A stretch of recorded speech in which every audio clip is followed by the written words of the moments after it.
Welcome to Surthrival, the podcast about befriending grief. I'm your host, Stacia Gaines. I want to start with something that came to me on my way here today, and that is that it is okay to not be okay. And friends, I'm not okay today. This afternoon, I received word that one of my dear friends lost his battle with leukemia. And I'm really sad about that. And so when we're grieving, as we've talked about, we've got to feel the feels. And you need to know it is okay to not be okay. And I'm not okay today. But because this podcast is about helping people who are grieving, I'm going to continue. And I'm hoping that something that comes out of my mouth helps me in my grieving process as I mourn the loss of my friend Walt. We have talked about identifying our emotions with granularity.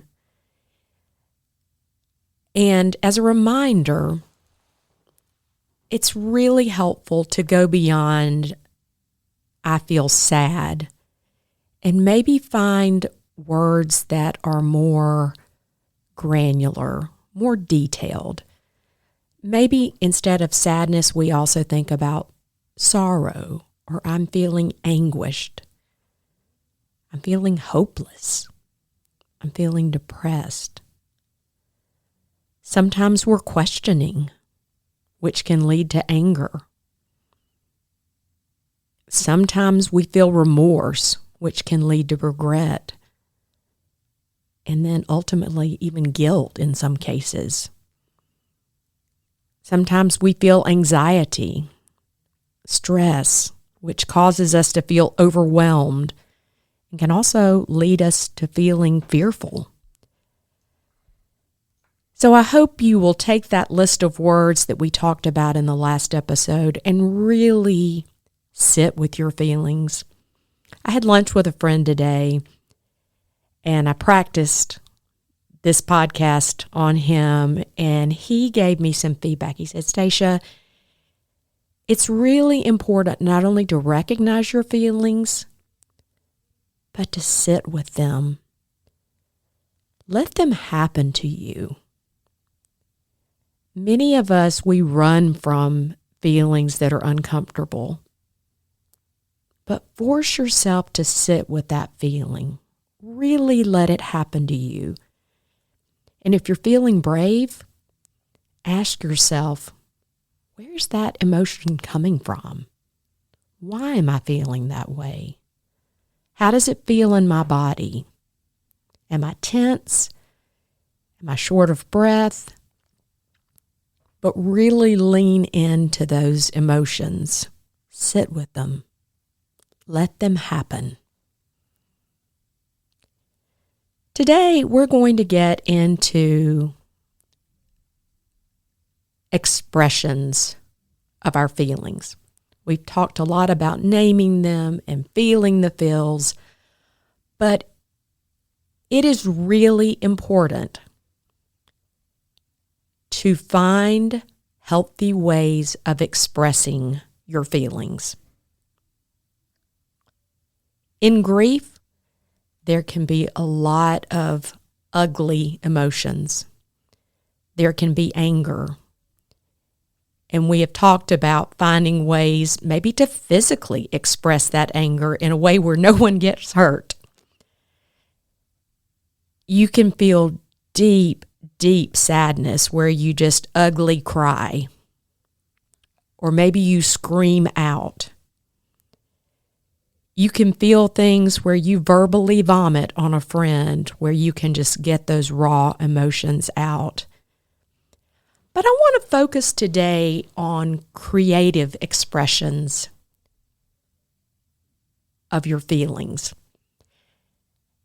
And the reason I feel like creative expressions are powerful is creativity uses a different part of your brain. Let's say you're feeling sad. If you use your logical thinking part of your brain, you're going to try to come up with the reasons you are feeling that way, and you're going to try to problem solve. Okay, how can I not feel this way, or what should I do?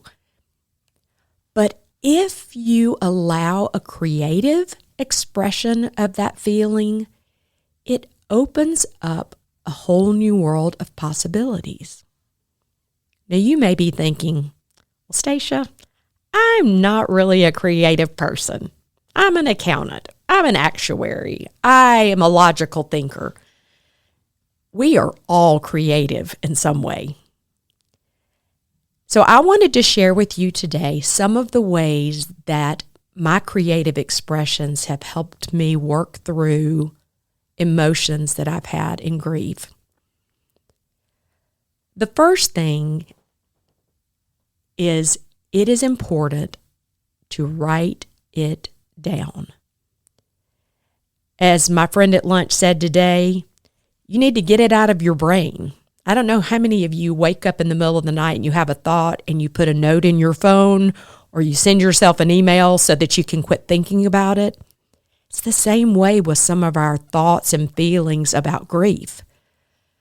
So write it down. From a very practical standpoint, once my husband died, the kids and I, we created a list of things that needed to be done. And then we prioritized that list. So even that we wrote down so that we could kind of divide and conquer. It's also really helpful when you've written it down, you kind of have a record of what you did and what still needs to be done. And you can go back to that. There is a real phenomenon called grief brain. And this is where you have so many feels, so many emotions. You may be in shock after the death. You may be in denial. And it just messes up your neurons. They are not firing on all cylinders. So by writing things down, you have less opportunity to forget something, to miss something, and it clears your brain out so that you can think and do what's important. Another way of writing things down that I found to be helpful is to journal. I know a lot of people feel a lot of ways about journaling. You may be thinking back to your 9th grade English class where you were given a journal prompt every morning and you had to write for 10 minutes on whatever the prompt was.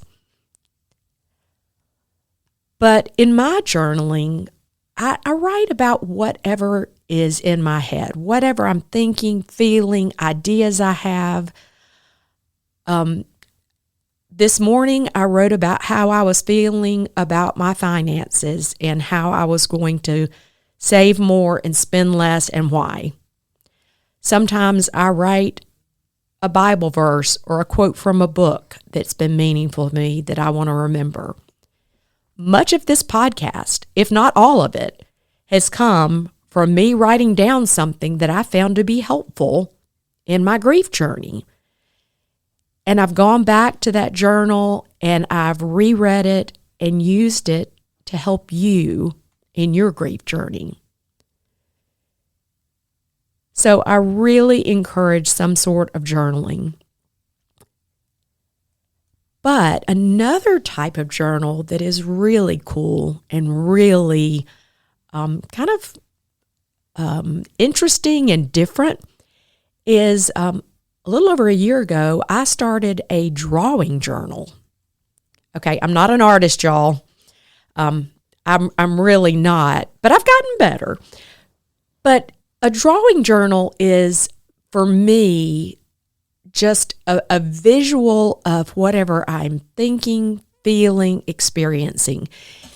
it is a way for me to pull all those random thoughts together and put it into a visual. Now, part of this is I'm a visual learner, and I think in pictures and in visual things. I'll give you an example. This morning, I awoke with my brain flooded with ideas. This is a blessing and a curse. I am an idea person, and I can have so many ideas and never get around to doing anything. So I got up and I thought, my brain is just so full of ideas and thoughts and worries. So what I drew this morning was a picture of a brain. And in that brain, over and over again, I wrote the words worries, thoughts, ideas. I wrote it all over the brain. And then I wrote Bible verses that talked about the mind. And I wrote those verses all around my picture of my cluttered, swirling dervish of a brain. And that was my expression. All these random thoughts and worries and ideas swirling around my brain. But I drew it out on paper, I colored it, and then I wrote verses that had to do with the mind. So that's just an example. I've taken this journal on hiking trips, and I've drawn what I saw in nature.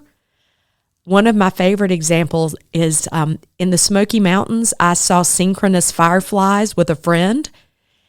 And you can't capture that in a photograph, but I could draw what I remembered. And that's one of my favorite drawings in my journal. I want to talk about music too. Music is really a powerful tool of healing. One of the most interesting books I've read in the last couple of years is a huge tome called Music and Mind. And it is edited by Renee Fleming, a very famous soprano. And one of the things that I found so interesting is that music is one of the very few, if not only, things that uses almost every part of your brain. Isn't that fascinating? It uses almost every part of your brain. There's the rhythm, there's the auditory, there's the lyrics of music, there's the tones and making the pitch. What is the difference between this pitch and that pitch? It uses every part of your brain.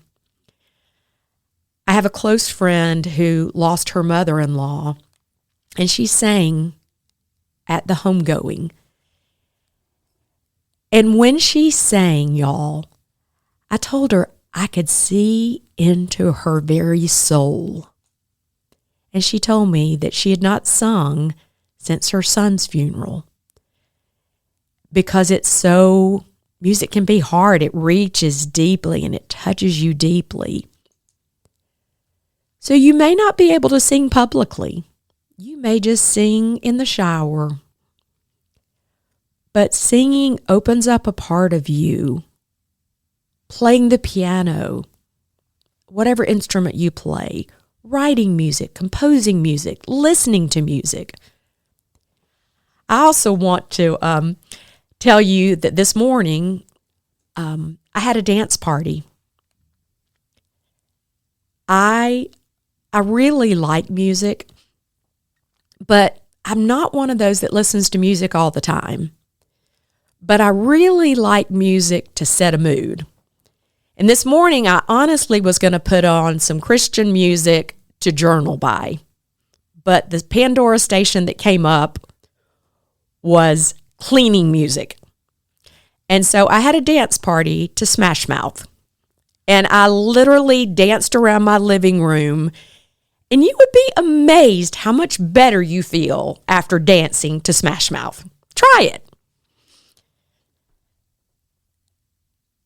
There is science behind using creativity to express your feelings. It opens and uses parts of your brain that logic and just mere feeling, it doesn't do it. Find a way to creatively express what you're feeling. Okay, maybe it's not music, maybe it's not journaling, maybe it's not drawing. Maybe you take a walk in nature and you practice photography.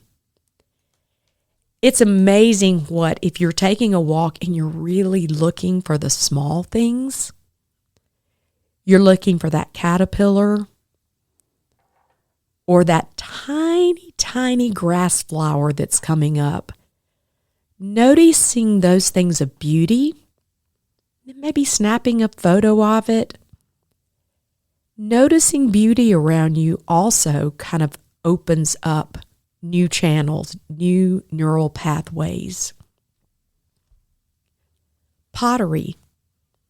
I've never done that, maybe in college in an art class, but I've heard people say that throwing a pot is such a physical, tactile way because you're forming that clay, your hands are messy, and you're deep into it, and you're focused on what shape you want to make. Maybe it's the type of literature you read. When Matt first died, I read a lot of different things. I read books about death and books about lamentations. I read a lot. But some of the books that were most meaningful to me were books of poetry, books of blessing. And I've never been a person who just loved poetry. It just wasn't me. But poetry and blessings, that type of literature, it reaches your feelings, your deepest feelings. And music does that too. So expand your horizons a bit. On my website, I list some of the resources that were really helpful to me. The Cure for Sorrow is a book of blessings that was extremely helpful to me. I am reading a book of blessings now that I got for my birthday that is just really speaking to me in a whole new way. So expand your horizons and read books of poetry and blessing, more artistic expressions of words. And I think you'll find that to be really helpful in identifying what you're really feeling. You can really relate to some of those words. So let's wrap this up. We talked about the importance of feeling the feels. We talked a great deal about the fact that if we don't feel the feels, the body will keep score and we will experience physical, emotional, mental health issues. We also talked about the importance of naming your emotions and really getting granular, really sitting with them, thinking about them, looking at why you feel that way, looking at how it's affecting you in your body.